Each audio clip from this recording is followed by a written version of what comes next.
믿는 자의 권세 3-4 그리스도와 함께 앉다.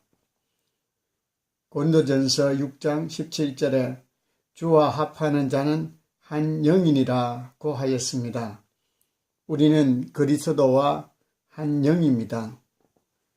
우리는 높으신 왕의 오른편에 앉아 있습니다. 만물이 우리 발 아래 놓여져 있습니다. 우리의 문제는 그동안 우리가 십자가 신앙만을 설교했는데 부활의 신앙도 설교할 필요가 있다는 것입니다.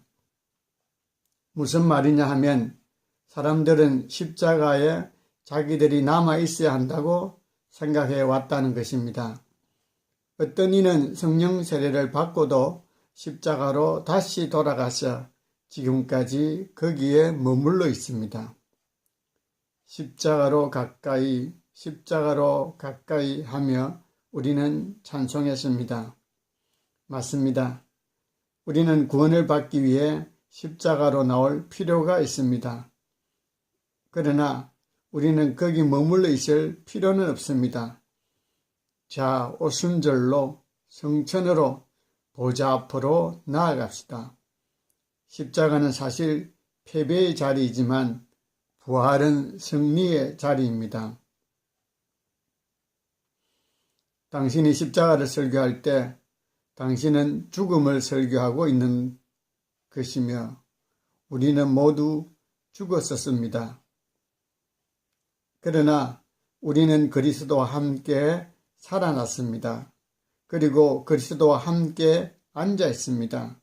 장소적으로 말하면 그곳이 지금 앉아있는 곳입니다. 우리는 그리스도와 함께 하늘의 권세의 장소에 앉아있는 것입니다. 많은 그리스도인들이 믿는 자의 권세에 관하여 잘 모르고 있습니다. 그들은 간신히 구원받았으며 겨우 따라갈 수 있는 길을 걸으며 사는 동안 마귀의 지배, 마귀의 영향력을 받는 인생을 살 수밖에 없다고 생각하고 있습니다. 우리는 죽음의 결박으로부터 구원받아 새로운 삶을 살아야 할 필요가 있습니다. 우리는 십자가 위에 있는 것이 아닙니다. 우리는 그리스도와 함께 죽었지만 하나님은 그와 함께 우리를 다시 살리셨습니다. 하나님께 영광을 돌립시다. 이제 어떻게 당신의 권세 자리를 차지하는지를 배우십시오. 하나님 보좌의 오른편은 전 우주의 권능의 중심입니다. 보좌의 권세를 사용하는 것은 부활하신 주님께 맡겨졌습니다. 우리는 그리스도께서 부활하신 그 몸을 가지고 그의 원수들을 그의 발등상으로 삼으실 아버지의 때를 기다리며 그곳에서 그의 권리를 완전히 소유하고 계신다는 것을 알고 있습니다. 히브리서 1장 13절은 이렇게 말씀하고 있습니다. 어느 때에 천사 중 누구에게 내가 내 원수로 내 발등상이 되게 하기까지 너는 내 우편에 앉아 있으라 하셨느냐. 이 말씀은 하나님께서 그리스도의 사람들을 그리스도와 함께 하늘로 올리심으로 우리가 그의 보좌뿐만 아니라 그의 권세도 함께 소유하며 그와 함께 앉아 있다는 사실을 분명하게 강조하고 있습니다. 바울이 로마에 있는 그리스도인들에게 한 사람의 범죄로 말미암아 사망이 그 한 사람을 통하여 왕노릇하였은즉 더욱 은혜와 의의 선물을 넘치게 받는 자들은 한 분 예수 그리스도를 통하여 생명 안에서 왕노릇하리로다 라고 한 것은 놀랄 일이 아닙니다. 확대된 의미로 번역된 성경을 포함한 여러 다른 역본에서는 이 세상에서 왕으로서 다스리다 라고 하였습니다. 여러분은 하늘나라에 가서만 다스릴 것입니까? 아닙니다. 우리는 예수 그리스도로 말미암아 이 세상에서 이 땅에서 왕으로 다스리며 살아야 합니다. 왕은 무슨 말을 하든지 그것이 법이 됩니다. 왜냐하면 왕은 최고의 권세자이기 때문입니다. 우리는 그리스도의 왕권을 상징하는 그 권세에 동참하고 있습니다. 우리들 중 어떤 사람들은 약간의 영적 예력을 가졌기 때문에 다른 사람들보다는 공중의 세력들을 능가하는 약간의 권세를 행사할 수 있었지만 하나님은 우리 모두 다 이 영적인 이해를 갖기를 원하고 계십니다.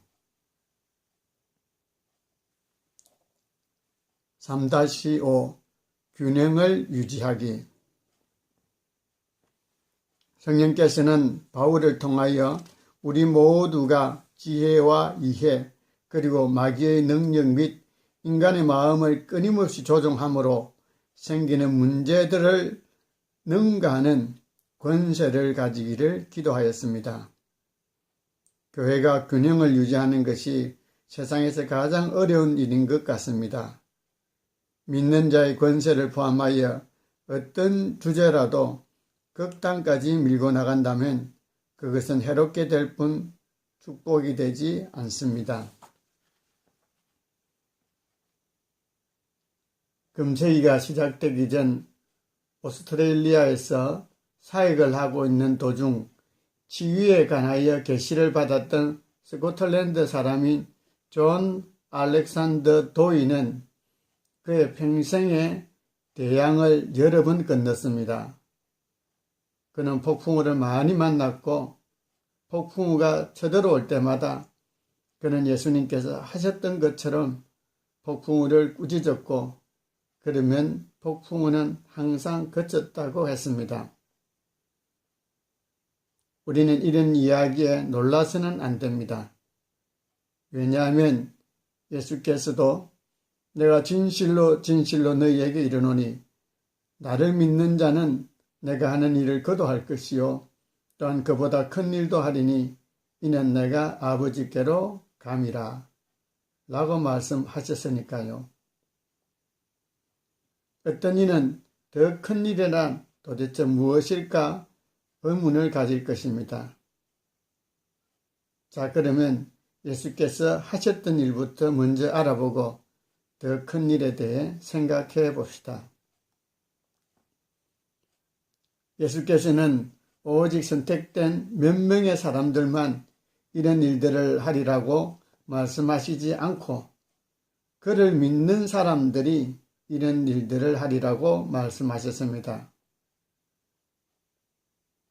하나님의 말씀이 믿는 자의 권세에 관하여 우리에게 가르치실 때 우리가 자세히 살펴보므로 진리 가운데서 더욱더 행할 수 있으리라는 것을 나는 믿습니다.